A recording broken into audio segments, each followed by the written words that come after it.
Give it up for Monty, come on. So a little about myself, I am a millennial, which means my retirement plan is waiting for my parents to die. I had a very typical millennial upbringing, so my adolescence was defined by the rise of social media, a world adjusting to post-9/11 realities, and internet porn. But we were taught, if we stop masturbating, the terrorists will win. Internet porn was getting really big when I was a kid. I must have been exposed to it for the first time when I was like 11, and that's just way too young, right? Because you're just learning about sex for the first time. You don't really know what's what. It's just not healthy. And because of that early exposure, I developed as a kid extremely unrealistic expectations about jobs in the service industry. For example, when we were kids, at the beginning of each school year, we always had these icebreakers. One of the icebreakers was, what do you want to be when you grow up? And people used to answer for years the same thing, right? It was like doctor, engineer, lawyer. Until about grade 7, when 4 of us were like pizza delivery men.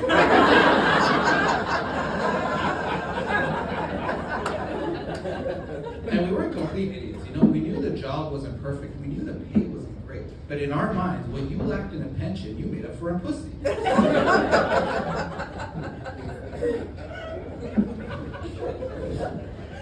Thinking about it though, sex ed was a pretty traumatic time, right? Like learning cooties was real but pronounced chlamydia. Did you guys have to put a condom on a banana? Did anyone have to do that here? That was just me? Oh my god. It took me ages to eat a banana after. Not as long as you would think though, because you're curious, I guess. But I think the most traumatic thing that came out of sex ed was learning the fact that your parents fucked, right? They fucked to have you, they fucked to have your siblings, and guess what? They're gonna fuck again. And sure, they've been fucking this entire time, but at least you didn't know. But now the fuck's out of the bag. Pandora's fuck has opened. And I remember it put the fear of God in me that I would be a witness to my parents fucking. Right? I became extremely paranoid about every sound that came out of their bedroom. I even asked Jeeves, because this is 2001, so I asked Jeeves, is snoring a sign of fucking? And you live with that fear for a bit, but in my case, my parents slept with the door open, never heard anything come out of their room. And as the years went by, the fear ebbed away and became replaced with concern for my parents' marriage. Not that I want to be a witness to it, but they should be fucking once in a while, right? I did that joke once and someone came after the show and they said, have you ever considered that your dad is cheating on your mom? And I said, no, my dad doesn't have that kind of game. My dad didn't even have enough game to get my mom. Okay, that shit was arranged. I don't even know if my mom could back out. I'm pretty sure my grandparents were like, hey, we're going to a wedding, dress nice. Whose wedding? We'll see.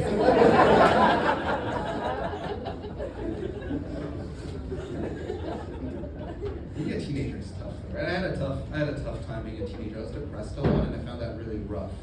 And I didn't feel comfortable telling my friends or any of my teachers. So I did the stupidest thing someone like me could do. I told my parents. Only the people of color left.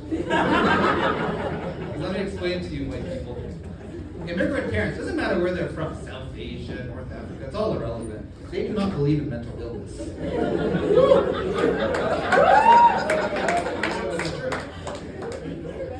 So when I told my parents I'm depressed, the first thing my mom says, bitch, are you hungry? Because they always have reasons to be sad, right? Racism, driving a cab with a doctor, Taco Bell getting rid of the Mexican pizza, which I'm pretty sure was a hate crime.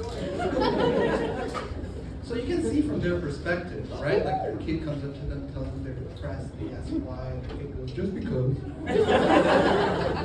Right? It's not super surprising that their first thought is, oh my god, I raised a pussy.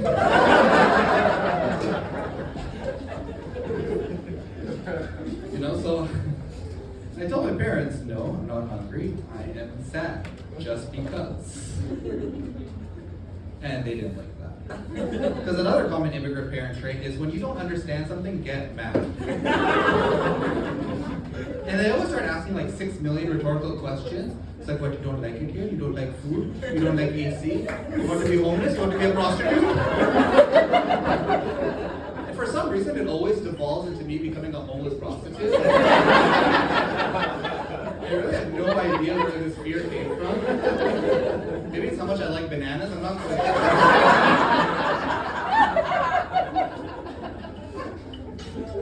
And the frustrating thing is, too, it's not like that they don't experience these exact same things, right? Like my mom, she called me a couple months back and she's like, you know, Beta, I don't feel good. And I'm like, well, what's wrong? Are you sick? She's like, no, I just wake up feeling hopeless. Just because. And I'm like, Mom, I think you're depressed. Immediately, she said, Beta, I just ate.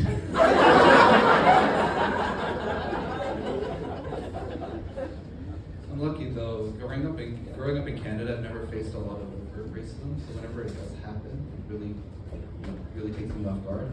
When I first moved to Ottawa, right before the pandemic, I got on the bus and I took my seat, and this person starts kicking my seat behind me. And now, before I continue the story, it's important to know that I'm a pussy. So I can fucking nothing. Right? But then like 15 minutes pass, and I'm just like, yo, what the fuck is going on? So I turn around and I tell him to stop, and he looks at me. And I see this middle-aged, bald white dude, and the first thing he says is, why don't you fucking make me, you fucking sand N-word? Oh. My first reaction was, it's just Wednesday for our friend here. No, my first thought is, well, that's not the right slur for brown people. I'm Indian, that's like for Arabs and such. And like, so I told him. And he didn't like that. Because if there's something a racist hates more than a person of color, it's being corrected by a package. Thank you very much, Dhawal Selarka.